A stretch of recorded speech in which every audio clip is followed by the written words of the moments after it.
ಅಧಿಕಾರಕ್ಕೆ ಏನಾಗಿದೆ, ಸರ್ವೋಚ್ಚ ನ್ಯಾಯಾಲಯ ಮತ್ತು ಕಾವೇರಿ ನಿರ್ವಹಣಾ ಪ್ರಾಧಿಕಾರ, ನಿರ್ವಹಣಾ ಮಂಡಳಿಗಳು ಮಾಡ್ತಾ ಇರ್ತಕ್ಕಂಥದ್ದು ನೋಡ್ತಾ ಇದ್ದರೆ ನಾವೆಲ್ಲೋ ಒಂದು ಕಡೆ ನಾವು ಈ ಭಾರತ ದೇಶದ ಭೂಪಟದಲ್ಲಿ ಇದ್ದೀವಾ ಇಲ್ವಾ ಅಂತ ಅನ್ನೋವಂಥ ಒಂದು ಸಂಶಯ ಬಂದುಬಿಟ್ಟಿದೆ. ಹಾಗಾಗಿ ಇವತ್ತು ನಾವು ನಮ್ಮ ರಾಜ್ಯ ಮತ್ತು ನಮ್ಮ ನೀರನ್ನ ರಕ್ಷಣೆ ಮಾಡ್ಕೋಬೇಕಾದ್ರೆ ನಾವು ಹೋರಾಟ ಮಾಡ್ತಕ್ಕಂಥದ್ದು ಅನಿವಾರ್ಯವಾಗಿದೆ. ಪ್ರತಿಯೊಬ್ಬ ಬೆಂಗಳೂರು ನಾಗರಿಕರು ಈ ಹೋರಾಟಕ್ಕೆ ಭಾಗಿಯಾಗಬೇಕಾಗಿತ್ತು.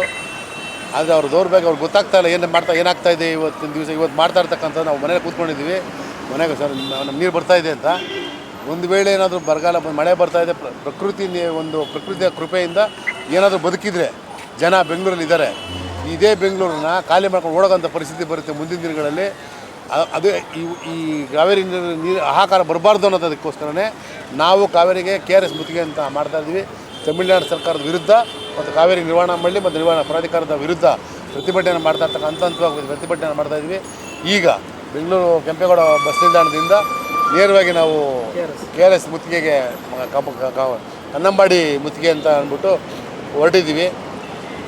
ಎಲ್ಲೋ ಒಂದು ಕಡೆ ಈ ಕುಡಿಯುವ ನೀರು ಸೇರಿದಂತೆ ಜನ ತತ್ತರಿಸಿ ಹೋಗ್ತಾ ಇದ್ರೆ ಸದನದಲ್ಲಿ ಒಬ್ಬ ಮಂತ್ರಿಗೋಸ್ಕರ ಇಡೀ ಸದನನೇ ಹಾಳು ಮಾಡ್ತಕ್ಕಂಥ ವಿಚಾರ. ವಿರೋಧ ಪಕ್ಷ ಜೀವಂತ ಶವಗಳು, ಆಡಳಿತ ಪಕ್ಷ ಅವ್ರ ಪಾಳ್ಯಗಾರರು. ಏನಾಗಿದೆ ಅಂತಂದರೆ ಅವ್ರಿಗೆ ಇವ್ರ ಮಾತು ಅವ್ರು ಕೇಳಿಸ್ಕೊತಾ ಇಲ್ಲ, ಅವ್ರ ಮಾತು ಇವ್ರಿಗೆ ಅರ್ಥ ಆಗ್ತಾ ಇಲ್ಲ. ಮಧ್ಯದಲ್ಲಿ ಜನ ಏನಾಗ್ತಾ ಇದ್ದಾರೆ ಅಂತಂದರೆ, ಜನಗಳೇನು ಗೊತ್ತಾ, ಇವರು ಒಂದು ರೀತಿಯಲ್ಲಿ ಇದನ್ನು ಬೊಂಬೆ ಆಟ ಥರ ನೋಡ್ತಾ ಇದ್ದಾರೆ. ಅವ್ರೇನು ಅಂತಾರೆ, ಇವ್ರೇನಂತಾರೆ, ಜನ ಬರೀ ನೋಡಿಕೊಂಡು ನಗೆಪಾಟ್ಲು ಮಾಡ್ತಾ ಇರ್ತಕ್ಕಂಥದ್ದನ್ನು ಅದು ವಿಧಾನಸಭೆಯಲ್ಲಿ ಅದನ್ನು ಜನ ಗಮನಿಸ್ತಾ ಇದ್ದಾರೆ.